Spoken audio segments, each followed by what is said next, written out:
Hello, this is Mark Tooley, editor of Providence, a journal of Christianity and American foreign policy, with another episode of Marksism with fellow editors and fellow Marks, Mark Leibecki and Mark Melton, reviewing three pieces from Providence this week, starting with my conversation with Harvard political scientist Eric Nelson on his latest book, The Theology of Liberalism, and then moving on to a piece by our contributing editor, Eric Patterson, on the spiritual import of Memorial Day, with application to all patriotic holidays, including upcoming 4th of July.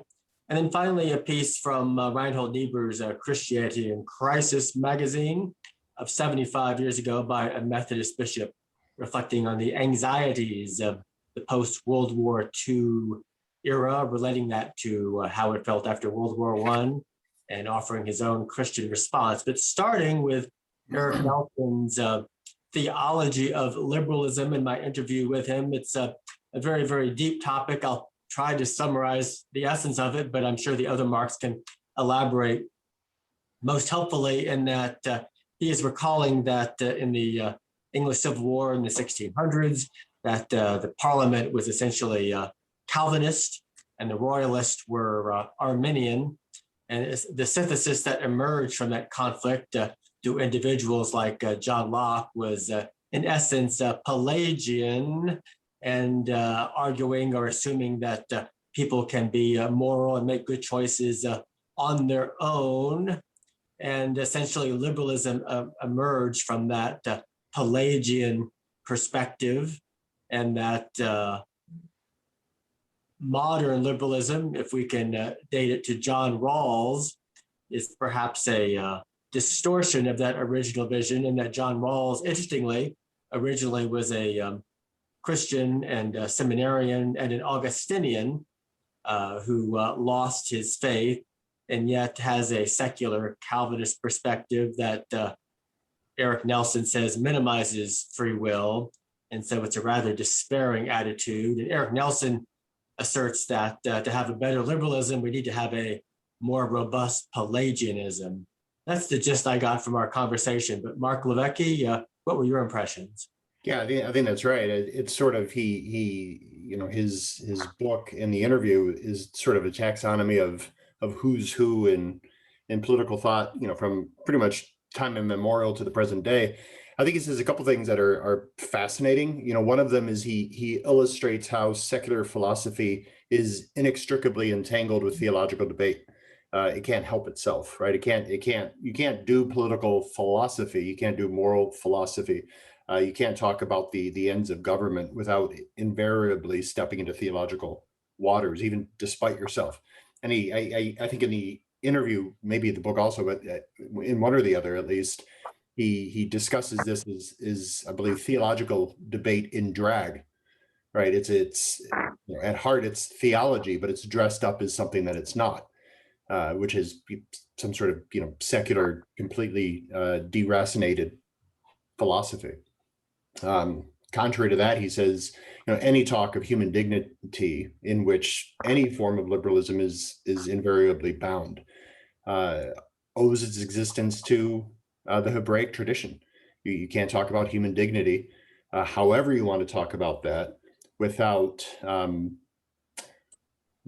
least breathing Hebraic air, Judeo-Christian air. It's in the bloodstream. That's invariable.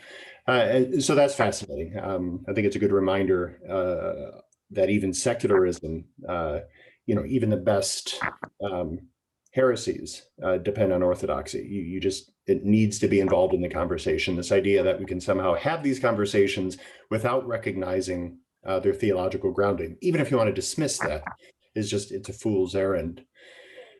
He wades into the deep waters, and you guys talk about. It's a fascinating portion of it. The Pelagian Augustinian debate, and Dan Strand lays some of that out well in his own interview, which is cited in the program notes. And it's worth weighing into. How free are human beings? If a liberal society is based on the idea that human beings can make voluntary choices for the good, a lot of that is going to rest on whether or not it's actually possible for human beings to choose the good. Can we do that? And then you've got the spectrum of debate as to what degree human beings can freely choose the right. What I think needs to be brought into these, there's all sorts of mediating positions. There's Pelagian who says we're free. There's the supposed Augustinian view, though I think it's a little bit over-described. Maybe a stronger Calvinist position would be better, that we have no freedom whatsoever. I don't think that's quite Augustine's view. It's close, but it's not quite. And there's different ways of getting into that, but I think theology needs to engage with biology, with biochemistry. What does it mean to be able to make reasonable choices when our bodies are corrupt? So it gets into all sorts of interesting streams that we can discuss further if you want, but that I commend the book to people to engage with. I've wondered, Mark Levecki, if maybe Eric Nelson isn't conflating Pelagianism with Arminianism in terms of how we look at free will. Arminians would still be Orthodox and arguably Augustinian, I believe free will is a gift of God's grace. And as Eric Nelson notes, Pelagian tends to be an insult in Christian context, but I think that's right. I think it's helpful because the thing that really needs to be no matter what one thinks Pelagius said, in Eric Nelson's handling of Pelagius, and he's not wrong to do this because vast swaths of the tradition do this. Pelagianism is a solution to God being a kind of divine bastard or a divine tyrant, I think is Nelson's term. He sets us up to depend on grace because he depraved us. And that's not the Hebraic tradition properly understood. That's not original sin properly understood. Human beings made moral choices that led to human deprivation. Now our biochemistry, conspires with our appetites. It informs our appetites. It's also undergirded by our appetites. Our whole biochemistry rebels against our desires to choose the good. So human depravity is a very complex thing. I think there's all sorts of ways to get God off the hook, if that's somebody's worry, that don't have to lead to the kind of Pelagianism that he describes. So I think you're right to point to Arminianism and other methods. Mark Melton, the piece by this Methodist Bishop James Baker from 1946 called Our Present Anxieties, reflecting on the angst of the immediate months after World War II, comparing them to similar anxiety after World War I, and fretting lessons are not being learned, and the same mistakes potentially are being repeated. The bishop regrets the focus on national security and on assertion of American power at the expense of a more global approach to the challenges then facing America, and even mentions the possibility of world government as preferable to the assertion of American power. But what are your thoughts? Well, yeah, so this piece, he's, going back and reading articles and books and op-eds from right after the First World War, and he's saying the same things that were being said then were also being said in 1946, and that caused him anxiety because, of course, the mistakes made after the First World War lead into the Second World War. And so in his mind, especially when you are thinking about atomic bombs, there's a huge anxiety about the possibility of World War III with nuclear weapons. And so that's where, in Christianity and Crisis at this point, there's a lot of talk about world government. Reinhold Niebuhr seems to be kind of in favor of it as long as it's, preceded by a world community, whatever that actually means in practice. But these are kind of the debates that are going on. And there is this concern that the United States, America, is going to be much more focused on itself. It's not going to graciously give a loan to the United Kingdom, which needs it at this point. It's not going to give food to Germany unless it does it in a way that it helps America. And so there's this concern at this point. And so in my introduction, though, I kind of look at this, the benefit of hindsight. We can look back at this, 75 years, and we can see things worked out all right for the United States overall. We have a huge amount of tragedies during that time, Vietnam War and so on, with the War on Terror. And so, but at the same time, we didn't have a World War III. And one of the things I think about this and the anxieties at this point is, looking back, we can kind of lessen our own anxieties at this current moment. So I'll list a few, like the potential Cold War with China, the idea of cybersecurity attacks happening on a more regular basis where our infrastructure is getting shut down. We had meat packing or meat producing plants shut down recently because of cybersecurity attacks. And so we still have anxieties, and we're always going to have those. Sometimes there will be massive tragedies. It's not always going to be sunshine and roses. So that's what kind of, I thought the looking back at this piece though can help us give this broad view. And yeah, one thing I would say though, like on some of the stuff that he's worried about, I feel like enlightened self-interest really help us long term. Like in other words, like yes, I mentioned this in another piece about the UK loan. We did give the loan to the United Kingdom and it helped their economy, but we did it for a self-interested purpose, which was we're trying to prevent the Soviet Union from taking over Europe. And that helps Britain, but initially we didn't want to do it because we were, you can say we're being selfish, but we're putting our national interests together first. And sometimes you have to, I think, move these two things together. And so I think one part where I might disagree with him, and I can disagree with him, I think with the benefit of hindsight, is you have to combine the national interest and also this idealist interest. Like focusing too much on the idealist purpose is not going to get us too far. And I think I might write a piece about this soon, but the idea of like the US giving vaccines to the world, we didn't do it early on. We vaccinated our own population as much as we can first, and now we're starting to give vaccines out. I think that is probably the right approach that we would have to do in order to get the American people on board. Because if we're giving out vaccines to a bunch of people and we're not vaccinating our own, then there's going to be a political unrest at home that would prevent us from being able to maximize how much we can help the world.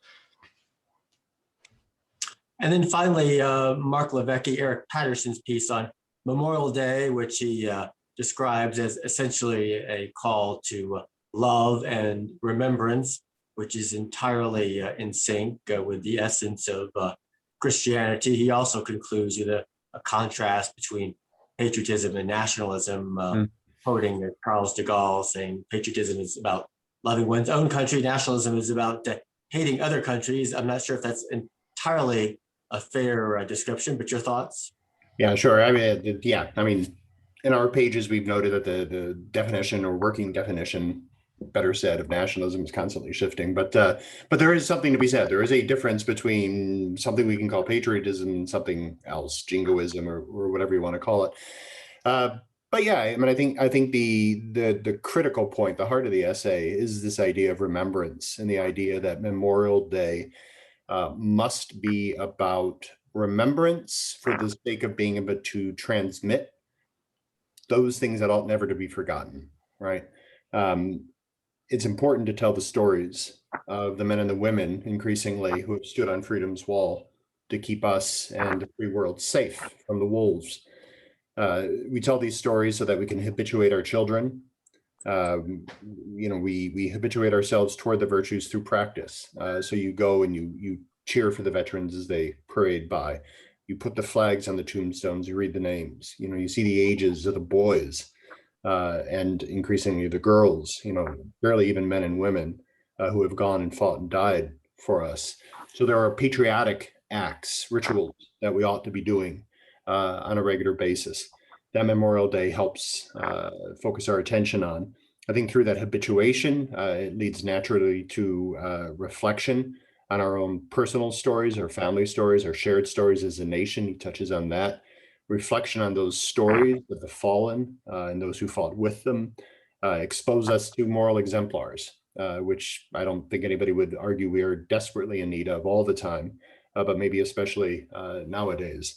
Reflection on these moral exemplars, leads us to reflection and discussion about virtues and what the virtues are and why they are important. These can help shape our own character and our own personal aspirations. I think it's critical. I think it helps us to reflect on how do we be good men and women who freely choose the good within history. So, how do these norms that we have been called and created to manifest, how do these norms actually play out in the context of history? when everything isn't the way it ought to be. So I think Patterson in typical form reminds us of the value of our military men and women and our duty and enlightened self-interest as citizens, to riff on Melton, in remembering our military. On that note, Mark Leibecke, Mark Melton, thank you for another episode of Marksism. But before we depart, we're very excited by the arrival of Mark Leibecke's published new book, The Good Kill. A few words about this book, Mark Leibecke. Yeah, thank you. That's there it is. It's like it's the closest apparently that I will ever come to childbirth. This is what I'm told. So here it is. It's called The Good Kill, Just War and Moral Injury. I think it's a very good book. If you don't believe that, then you'll have to look on the back where Nigel Bigger says The Good Kill is a very good book. So I'm going to take that to my grave. The book is about some of the things that, if you've been following Providence, I've talked about forever. Moral injury is a subset of post-traumatic stress disorder. It comes from doing or allowing to be done something that goes against a deeply held moral norm. Too many of our war fighters go into combat believing that the very business of war, of killing the enemy, is morally injurious. I push back against this through harnessing the Hebraic tradition to say, look, killing comes in different kinds. Some kinds of killing may be tragic, but they are morally appropriate, even morally obligatory. And so I help create a moral framework using the just war tradition to make an argument for moral bruising, that war is always a tragedy, war is always something to be mourned, but that a war fighter can do the business of fighting just wars without being morally injured, because they're doing nothing that goes against a deeply held moral norm. That's it in a nutshell, and I argue for a kind of mournful warrior. So what is the character of a just war fighter who fights these just war justly? So that's the book. And I will start tweeting out a 30% off discount. Don't get too excited. It still doesn't make it super cheap, but it brings it down. So there it is. Hopefully Mark Melton will commission a comprehensive and judicious review of this book for Providence sometime soon. Meanwhile, gentlemen, thank you for another episode of Marksism. Until next week, bye-bye. Take care.